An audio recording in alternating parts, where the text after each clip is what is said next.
supposing that we should start now. I think there will be people continuing to arrive, but if that's not...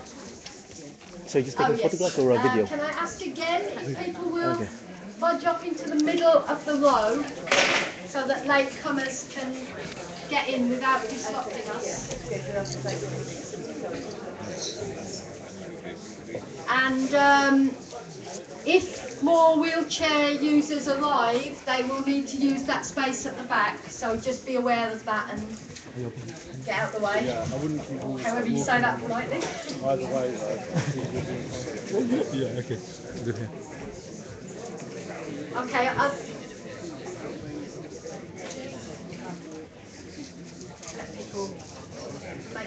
if people can get into their seats quickly. Okay, so I would like to welcome everybody. My name's Eileen Short and I'm the chair of the Defend Council Housing campaign. We are one of the organisations that came together to initiate benefit justice. The first couple of things I need to say is, well, I'm not apologising really, but I know it's been a bit inconvenient for people that we have to change the opening venue, but as you can see, it's a good problem of the fact that we had too many people to fit in the ULU. But I will also explain later that the workshops and the closing session will be not in here, but in ULU, which is just the next building down the street. I also need to tell you that there's telly over here is filming the platform for the campaign, for the use of the Benefit Justice campaign, and Obi is live streaming, I'm told. Do I know what that means? Maybe not. Also on behalf of the campaign, so be aware. And I think you're just doing the platform as well. Yes, unless well, I'll just do the platform unless there's questions. I don't know. Well, there will be questions and discussion. I guess, is there anybody here who's really doesn't want to be filmed or on the web? No? Okay. Well, It's just a live stream. It's just video straight to the internet. So we might get people actually watching if it gets particularly interesting. People. This goes on to the Disabled People Against the Cuts website. So that people who can't be here can watch it. Okay, but am I right to think that everybody in the room is all right with this? Yeah. Yeah, no problem. Good. Okay. Defend Council Housing has joined with Disabled People Against the Cuts, the Right to Work campaign, several tenants' organisations, claimant groups, boycott workfare, various organisations who came together on the 18th of January to see whether we could work together and form a united campaign to oppose all the benefit cuts. At that meeting, which was called, just sending out a few emails, 31 organisations came and agreed that this is what we needed to do. And we agreed to hold a launch summit today to begin some serious united campaigning. So you're all very welcome. This is the beginning, and I think the point about today is not to turn ourselves into experts, not to pretend that the benefit cuts that we're facing are something that can be managed and explained, but to very clearly say it's wrong and we need to stop these benefit cuts. And the most effective way of doing that is by linking us all together in a united campaign to demand benefit justice. So that's the point of today, and I hope that the emphasis will be on what we're going to do about it and how we're going to build a campaign that can stop the benefit cuts. Because I'm sure you know that the benefit cuts that have already happened, that have particularly hit private tenants claiming housing benefit, but also disabled people on various different benefits. Those cuts are already having a devastating effect, so that on the estates there are people who are semi or completely destitute already, sanctions on people's job seekers, that ATOS decisions and all the rest of it. So that against that background, what we're facing in April, which is the bedroom tax, the cuts in council tax benefits, so that numbers of people are being hit by both of those things, the ending of disability living allowance, which the government themselves say they expect 28% of the people who currently get funding through DLA not to get it under the new system. This is a double and triple whammy that we know is affecting. These are not all separate categories of people, these are the same people.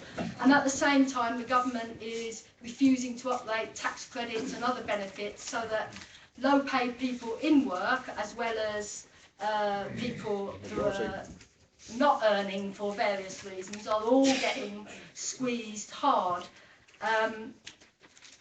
You may not remember, because why would we, but in the election debates before the last election, David Cameron said that his Conservative Party would protect frontline services and the poorest and most vulnerable. Oh yes. That's what they said. They also said they would respect tenants' rights now and in the future. So if anybody claims that there's no mandate for what they're doing, it's a complete onslaught that is both, they're using, if you like, economic arguments as the excuse, but really it's a war on the poorest and most vulnerable.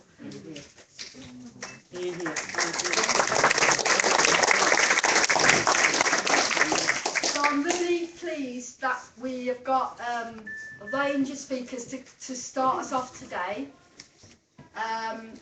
We'll then have time to discuss and chew it over amongst ourselves as to what this all means and how we can effectively build this campaign. And then we'll break for the workshops where people can discuss the detail. But what I want to say to everybody is this is about action.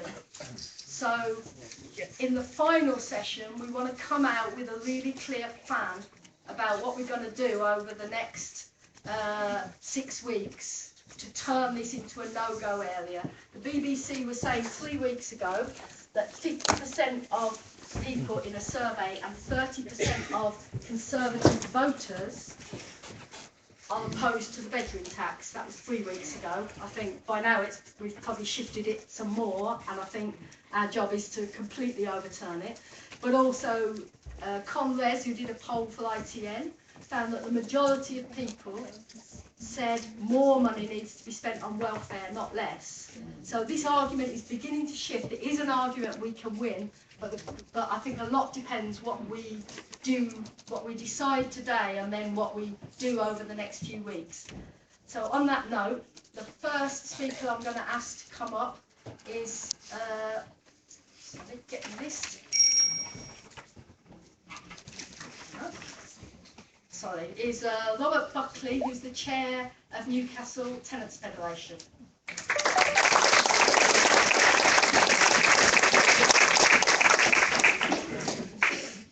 Okay, I'm going to begin by thanking you for the opportunity to come down to talk to you today.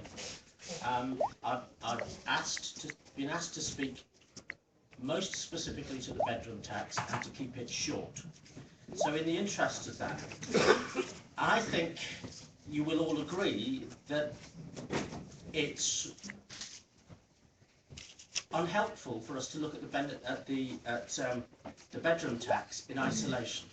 This has to be looked at, it seems to me, in the context of so-called benefit reform. First off, I want to make a really strong distinction, because I think we must call things by their proper names. some aspects of universal credit will be a benefit reform. The bedroom tax is a benefit cut. It is not a reform.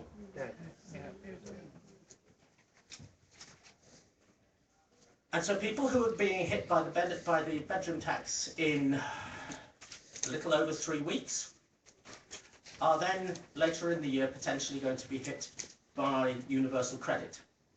Not only will that change the amount of money they get, it will change when they get the money, and it will change how they have to ask for the money. You're going to have to do it online. Now, presumably, those of you who don't have computers have to do it in the libraries if there's any left open by then. Also, you're going to have your money paid into a bank account. Brilliant. Post office accounts aren't good enough because the bankers apparently have served this country so well over the last 5 years that they deserve a good slice of our benefit income in order to manage our accounts. Next, I want to talk to you about the local context. There's about 11.3% of the population in Newcastle who are unemployed. That compares to a national average of about 8.2%. There's about 16.5% of the population of Newcastle who are dependent on some form of DWP benefit. That's against a national figure of 14.7%. So anything that changes those benefits is going to have a disproportionately high impact in Newcastle. In Newcastle, there's roughly 27,000 people going to be affected by the changes to various benefits. And please try and remember this figure because I'm coming back to it. £83 million with benefit changes and austerity cuts, £83 million per year is being taken out of the local economy in Newcastle alone. There's going to be a huge impact on tenants. There are somewhat over 6,000 tenants in Newcastle, council house tenants alone, who are so-called under-occupied. Okay, now that's a lot of people, and some of them are going to be a lot worse off. I was reading a case study the other day of somebody the other side of the river in Gateshead who's going to be left with about £30 a week to spend on food and electricity and gas and other luxuries like that that we ought to have learned to have done without by now.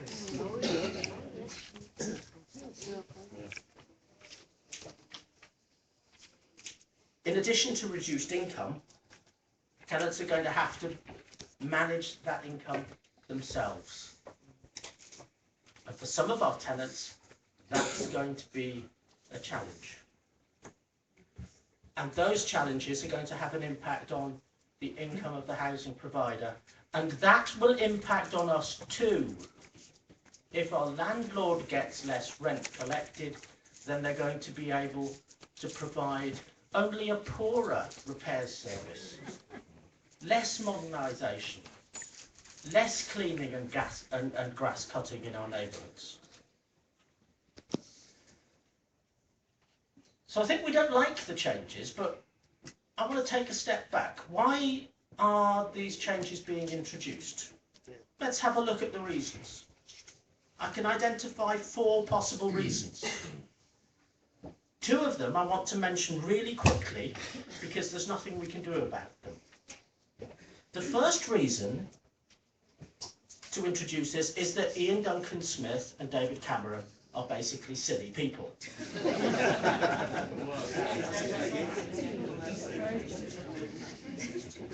We don't have an opportunity in the immediate future to do anything to change that.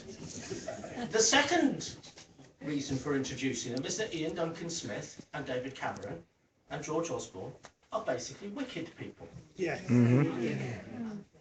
We can't do anything about that in the immediate future. There are two other reasons. These are the reasons that they give. One is that the spare bedroom tax will force people to go out to work, because the only reason that I don't have paid employment is because I have a spare bedroom. The fact that I have a disability, the fact that I have recurring mental health problems, that doesn't matter. They're not real issues. The real issue is that I'm too comfortable because I have a spare room.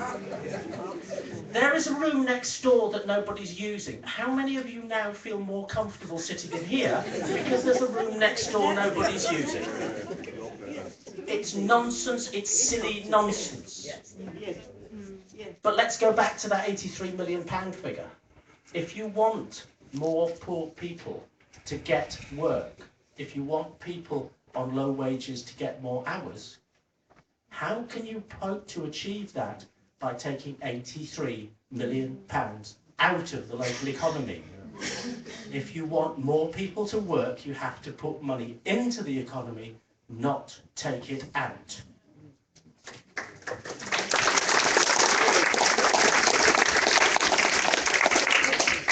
The other reason that we need the spare bedroom tax is because the housing benefit bill is getting out of hand. It's going up too much. They're right, it is. But it's not going up too much because I've got a spare bedroom. There are two main drivers to increases in housing benefit. One, for the majority of working people, housing costs, including rent, are going up faster than wages. Yep. Roughly 10,000 people a month are going on to housing benefit, and the vast majority of them are in work. Yes. If people were getting a living wage instead of minimum wage, far fewer of them would be needing to claim housing benefit. What's the other driver? The other driver of housing benefit is rent convergence. Beginning of next month, my rent goes up 5.25%. What does that mean? That means the housing benefit bill in Newcastle and Gateshead goes up 5.25%. And the only reason that it has to go up 5.25% is for the government to achieve convergence with the private rented sector. If we stopped that, if instead of having rents going up 1.5% in addition to CPI, if they just went up 1% regardless of what CPI was, then the housing benefit budget is going to come down. I've spoken for too long. The Labour Party last week started a campaign against the bedroom tax. Don't care, not interested.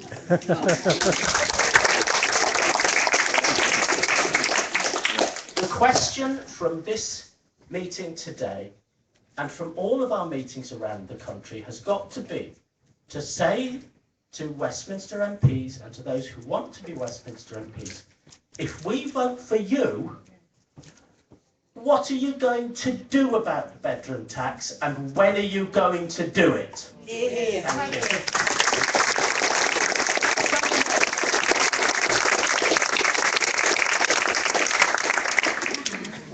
Thanks a lot, Robert. Well, that gets us off to the right start, I think. I'm really pleased that the next speaker is from the Greater London Pensioners Association. The National Pensioners Confederation are also signed up to Benefit Justice. Confederation. Federation, sorry. No, convention. Oh, right. Convention. There. And the reason it's really important is because the government is doing one of the many divide and rule tactics, is to say, oh, pensioners are exempt from this, and this won't apply to pensioners. I think people are probably aware that under universal credit, things which don't currently apply to pensioners, like the bedroom tax, will apply if someone in your household, one part of a couple is under pension age. But I think pensioners can tell you better than anybody about the way in which the benefit cuts and the squeezes on income are hitting everybody, including pensioners, and why they are beside us in this fight. So, Ken, do you want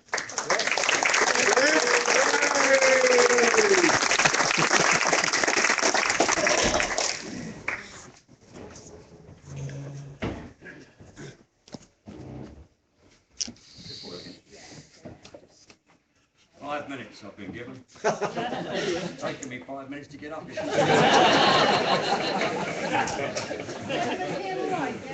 Yep. You might wonder why I've kept this coat on. When I harness up in the morning, it takes me a quarter of an hour. So that's why I didn't take it off. Anyway, I've been an active campaigner for the justice and rights of the common people of this country for the past 68 years. And I've been involved on a number of issues. I know that many of you here have come on the rent issue. A number of you have come on the cuts to benefits for the disabled. Here, yes. And there are a number of other issues. I've been involved in them all, and I shall keep doing it. I'm still actively campaigning, although of course at my age I'm slowing down a bit. The single issues of concern are definitely important, but the main objective, the ultimate, must always be on the agenda. There has to be a final answer. I've lived through a number of governments, a number of prime ministers. They're all the bloody same. They're all the bloody same. Thank you. Promises, promises. Thank you. When you get in, when you get them in, I've seen Baldwin, this bugger, back in the 1920s. And this government, make no mistake, is the most vicious anti-working class government that we've had since Baldwin in the 1920s. Make no mistake about it. Unity and solidarity of all vulnerable people facing this life of austerity is the only way forward. Bear that in mind. Prime Minister David Cameron vowed in a pre-budget speech 2 days ago to hold firm to the path set by his government. Bugger's not going to change. I say this. If government won't listen and change its policy direction, then the ordinary people of this country have only one alternative. We have to organise in mass protest and change that government.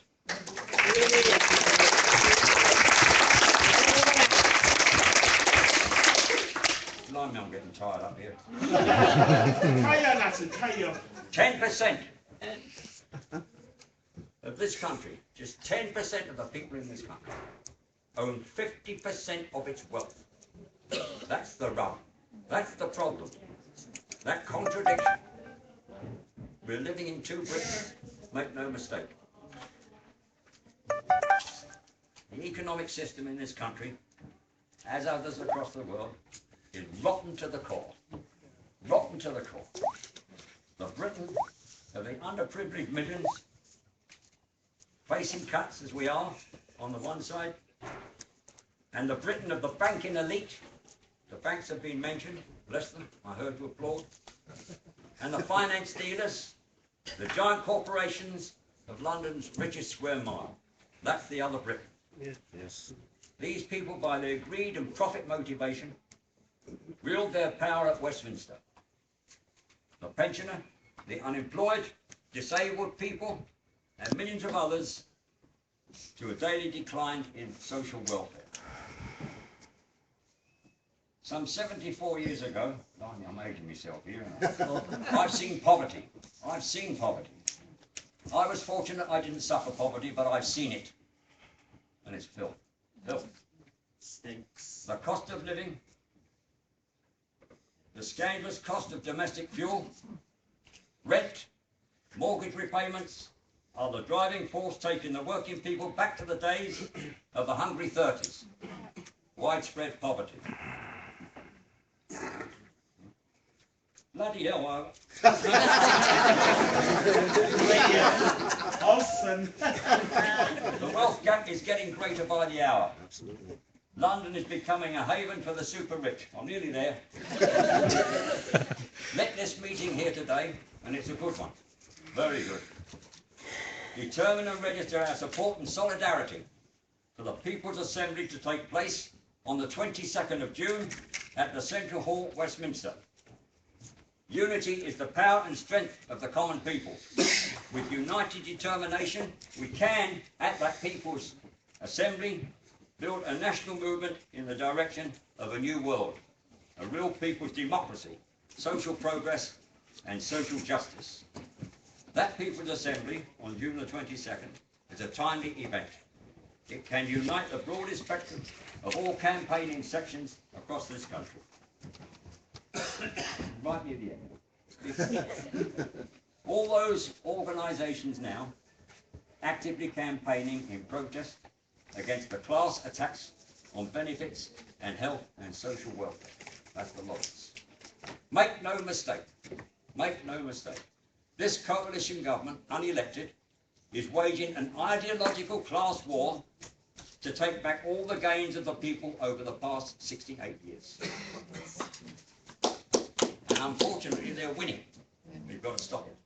In solidarity, we can win this class war. We can turn back the tide, put a new government, a government of a new type, at Westminster. I think we have to ask the trade unions to get off their asses. Hear, hear.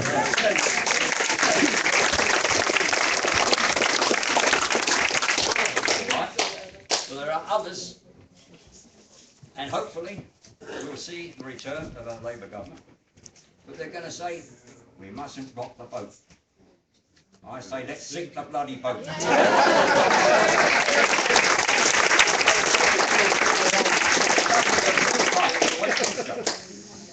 I'm going to wind up right now. Kicking me. The real government of the people, by the people, for the people. That has to be our ultimate aim, to take us out of this jungle of greed and injustice. My best wishes to you all, from whatever organisation you're from. Keep fighting. The only struggle we lose is the one we abandon. Thank you very much.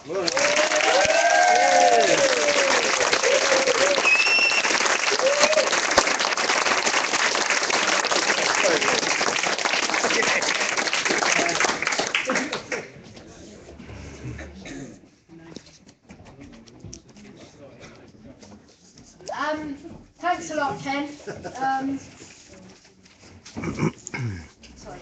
I have to unfortunately give apologies at this point from Chris Boff from the PCS union, who's ill. But he sent us a message saying that PCS supports this campaign.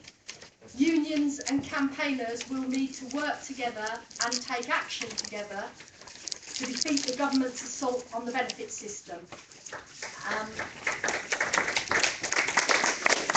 I think that given, hopefully in the discussion, somebody can talk about the immediate action that PCS are taking on the 20th of March and what we can do together to make that a day of a real struggle about benefits as well as work conditions. But I'm now going to ask Ian Hodgson from the Bakers Union to come and talk particularly about workfare and how they are trying to that other form of benefit, slavery.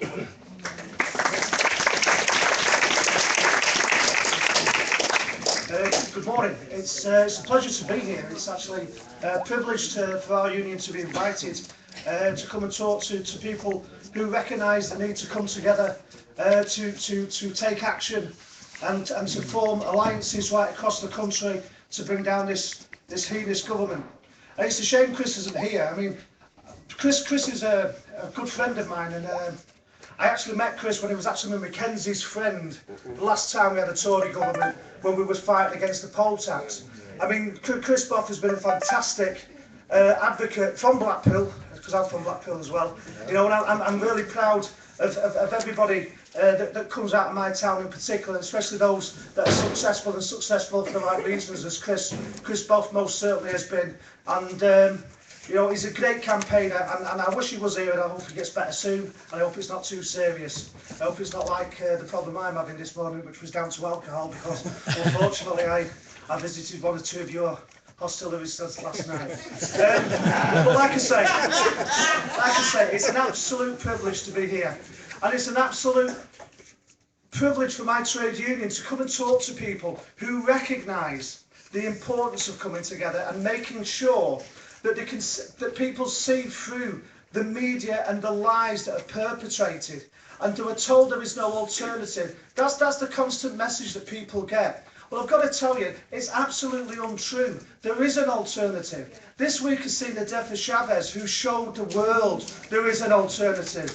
You know, it's a shame that the socialist movement has lost such a great leader, but what a legacy he left. What an absolute standout guy who didn't fight for the privileged, but fight for the poor, and made sure that those people were brought out of poverty. Not a job succeeded in total, but a job well along the way. And obviously somebody like Chavez is somebody who's going to be missed by our movement right across the world. Viva Chavez, viva Venezuela, viva solidarity. And I've got to say to you this, I often talk to our representatives. We have some organising courses, and you may be surprised to know it normally involves 1 or 2 alcoholic sessions that go along with them. So I've managed to memorise part of what I have to brief them on, which is normally starts about, you know, bakers have been involved in revolution and fighting against the establishment probably since the first time that working people came together, which is around about 1348, just after the Black Death. And you see what happened after the Black Death was, you see, it's like today. The parliamentarians speak a different language to people. You know, in those days, they spoke Latin, and the peasants in the field spoke English. And today it's exactly the same. They speak one language which most people at the bottom do not understand, because we're the ones that are suffering because of it. You know, and what we've got to do is we've got to do what we did in that era when they tried to impose the first incomes policy on people. What they did is they came together. One of the things that the Romans did wrong, though, was they actually taught people how to be masters of the bow and arrow, which encouraged them to actually come together in those fields and actually go and take on Parliament. Well, it wasn't Parliament then, but whatever it was called in those days. And if there's any historians, I'm sorry for messing it up. But I've got to say, you know, but that's what we did. We came together. Working people came together. They came together in small groups. Groups got bigger and bigger and bigger, and they decided to take action. All through working class history, it's always been the same. How often do you see working class history celebrated, though? This is one of the downsides of the working class in this country. We never celebrate our victories. We always make the victories, we win the wars, and then we'll let somebody else rewrite our history. And then they want to take it away. And unfortunately, it's right on the precipice before we stand up and fight back. Well, we're right on the precipice again, and it's time to rise up and start the fight back again. It's no good talking about it. It's no good unions saying, oh, well, you know, we're going to check how we organise a general strike. We don't want to just check how we organise a general strike. We want to call a general strike. That's what a trade union is. We don't need a ballot. That's what it is. Our trade union, I'm really proud of it. Our trade union starts today, put a big consultation right across our bakeries, where we'll be asking our people to vote in a workplace ballot, not a postal ballot, a workplace ballot, on supporting the call for a general strike, because we believe that's the right thing to do. This is a political dispute. This is a dispute that wants to bring this government down to its attacks on working people, because it is heinous what they're doing to working people. And what I was invited along for was to talk about workfare. Well, let me tell you, I've got into a bit of trouble actually with Andrew Neil, because he was talking about, you know, what will William Hague say to the guy at the United Nations from some country that has a real bad history of slavery. So I said how they got round it by using workfare, and he told me I was wrong to say that.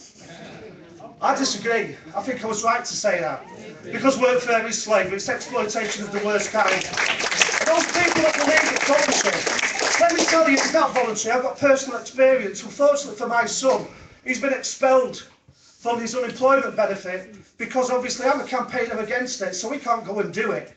So they kicked him off it. So he lost his benefit for 3 months. That isn't voluntary. That's compulsion. That's what it is. And let me tell you another thing I'm really, really proud of. You know, we've had people try to bring workfare into our industry. And we've got a clear message to any employer that wants to do it. Bring it in, we'll take a ballot, we'll get a mandate, we'll go on strike. We're not having workfare in our factory. We do know about the workfare that goes on with Greggs, but let me tell you stories about what happens when they try to bring workfare into Greggs. Our shop steward says we ain't training them, put them on a proper training scheme, make sure they don't just get work experience but wage experience. We stand up and we say no to workfare. And let me tell you something else about workfare. When they say, because it's important, you know, it's important that when you go back to your workplaces, when you go back to nurseries or where you pick your children up in the school, that we smash the myths. It's important because they get away with lying, constantly lying about what workfare actually is. I spoke to a 24-year-old lad. His parents died when he was a kid. He was 15 when his parents died, so he went into care. He had to leave care because obviously they only look after you for so long. And then he had to, obviously he got a job. He lost his job. He worked in the hotel industry, lost his job, got another job in the hotel industry, lost his job, decided to go to college to better himself. When he come out of college, couldn't find a job. So what did the Dole office do? They gave him 3 months to find something, told him, you haven't found anything, volunteer. He said, volunteer for what? And they said, volunteer. And he said, I don't want to volunteer, I want a job. And they said, well, you either volunteer or else we'll stop your benefits. So they sent him to a charity shop to work in a charity shop for 4 weeks. I'm telling you now, I said to the guy, I said, what did you learn from it? He said, I don't like charity. I don't like charity shops. I'm giving them nothing in the future. They can stuff the charity out where the sun doesn't shine. He said, I said, but that's wrong. That's wrong because that's not what charity's about. That isn't what charity's about. But charities who get involved in workfare are wrong. They're exploiting people and they're not making things better, they're making things worse. And you can pull out now. And let's be clear as well. When people say people take part in these schemes on a voluntary basis and that employers are doing us a favour, let me give you some examples about doing us a favour. Go to Blackpool North Station, you'll see a building site across the road. Go and ask the gangmaster there about the people who's working on his site. 30 people working on his site, job centre sent them, not paying them, exploiting them. That's exploitation. That is not giving them work experience. That is using them to do jobs so he can make a bigger profit. That's what he's doing. Let me tell you another story about workfare as well. I've got 1 minute left. I'll try and get it. Let me tell you another story about workfare as well. Workfare is slavery. And I'll put it right down. Workfare is slavery. And what we've got to take away from today's meeting is this. We take the message to people and we destroy the myths. We make people aware. It arises consciousness. It brings unity. It comes from communication. And what we do then is we take that message out loud and proud and we make sure that people understand that the working class movement is on the move. We won't stop until this government's been brought down. Solidarity.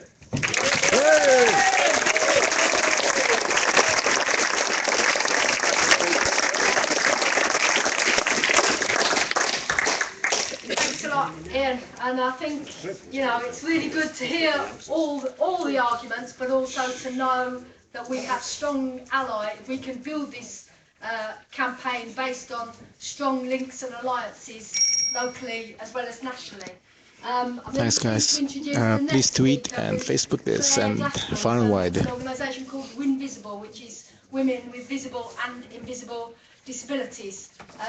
Claire and Kim from Single Mother Self Defence are going to split the time between them. So I think Claire will start and then Kim will follow.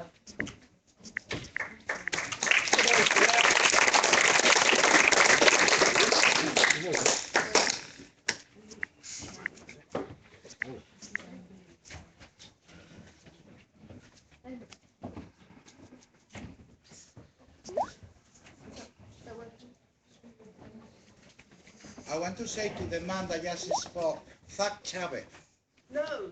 Yes. I agree with him. Time for discussion at the end.